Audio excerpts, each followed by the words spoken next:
Hi, this is Graham Jeacocke. I wanted to just say something briefly in response to a speech of a. I need to be careful how I pronounce this fellow's name, Xi Jinping. And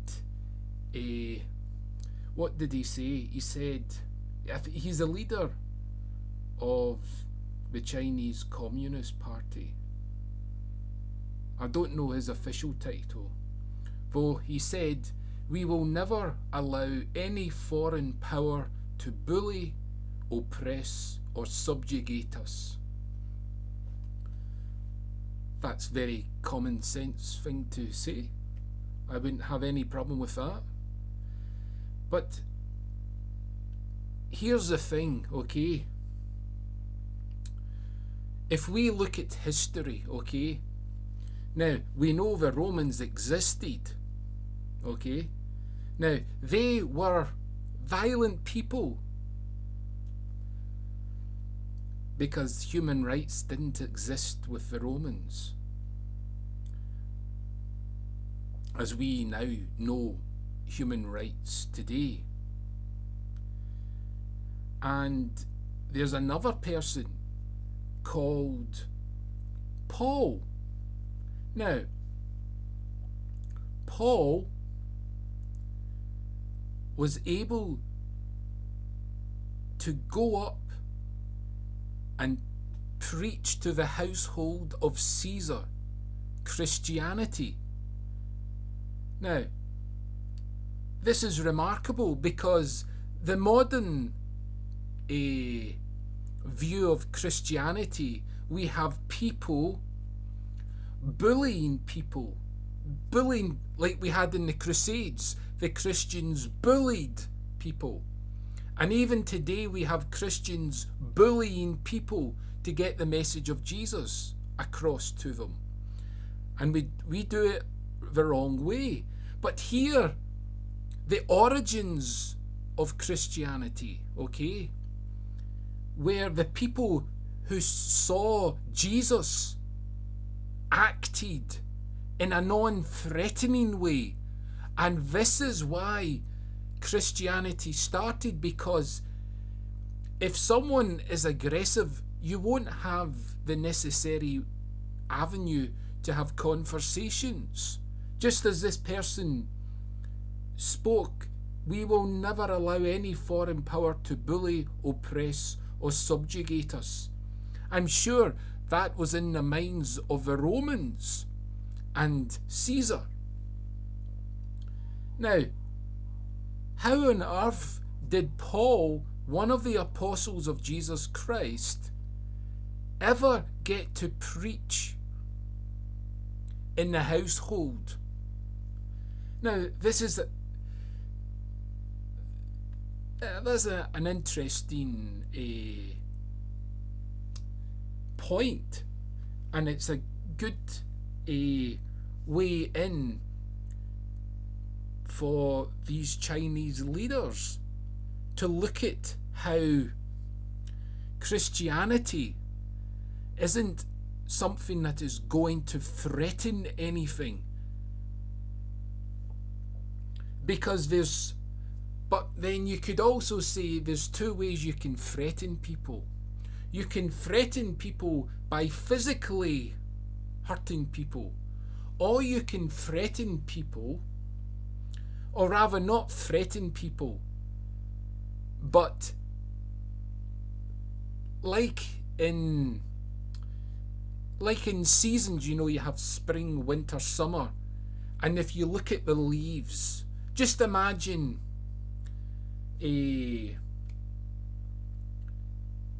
any political party, let's just imagine the political party in the UK, okay, some of which I don't know anything about, but just let's say there was a bad political party, right? And I'm going to illustrate this with the seasons. Keep in mind a picture of a tree, and on the tree you have leaves, and the leaves every year they fall off a tree. It's a natural death of the leaf. It's a wearing down of the defences. Okay? Now this is the same thing by oppressive powers. What a good individual or a good group of people should do is use their way of living and apply it to those other confrontational ways of living, and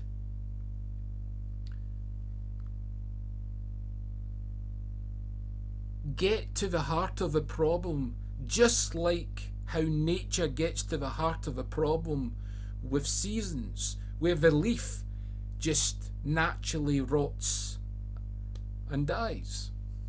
And this is what this is what should be happening with a certain way of living. That's the approach.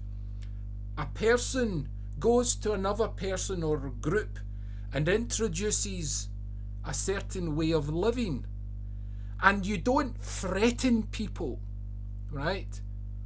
Like the Crusades. No, you don't threaten people like the Christians did. You do it like Paul did. And Paul learnt from Jesus Christ. You could use any of the apostles, really. But what happens is, when a Christian goes up to another way of living, right? Like a terrorist group or something, okay? Like ISIS, okay? What the Christian ideally should be doing is treating, getting ISIS, right? And it's represented by a tree, right? And the defense of this way of behaving, right? The ISIS policies, right? They're like the cell membrane of leaves. But like the season's natural beginnings and endings, okay, they come into play. The way of living is used as the mechanism by which that lifestyle begins to rot like that leaf. It's a natural wearing away of their own defences and policies. And that is how you get a new heart. You see, a bad person has to have a change of heart for a true conversion. This is why politics in any country is not really a sensible thing, because when you have loyalty to a political party, you're not really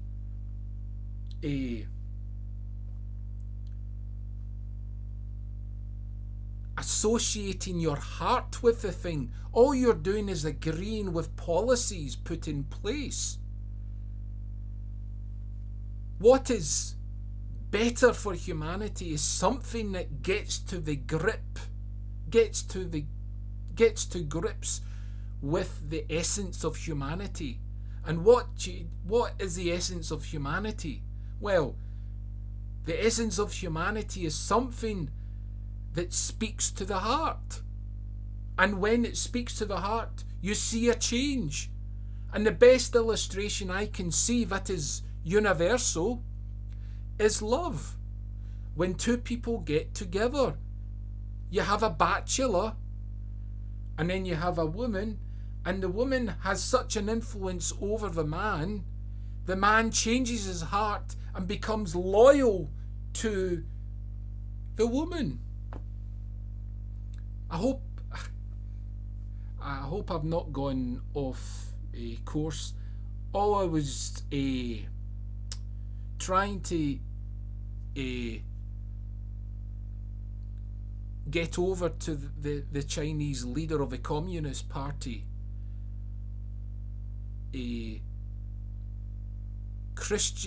Christianity in history, the origins of Christianity weren't threatening to the Romans. Otherwise, Paul wouldn't have been able to speak in the household. Because I could ask the leader, Xi Jinping, if you invited a friend into your house, if you invited a stranger into your household, I guarantee I would be confident you would only take in a person that you would feel comfortable with. I can't speak, but I'm sure that's the case. So, and I have to also point out, whenever Christians are speaking in China, you have to judge a Christian by the origins of Christianity, not subsequent generations of Christians who have acted wrongly in the name of their founder.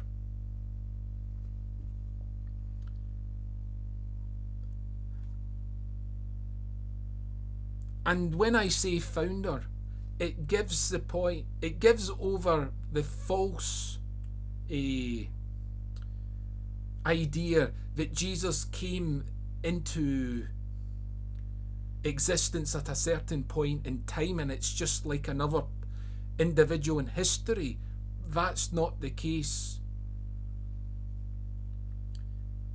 Because the claim of Jesus is not just another person from a particular decade,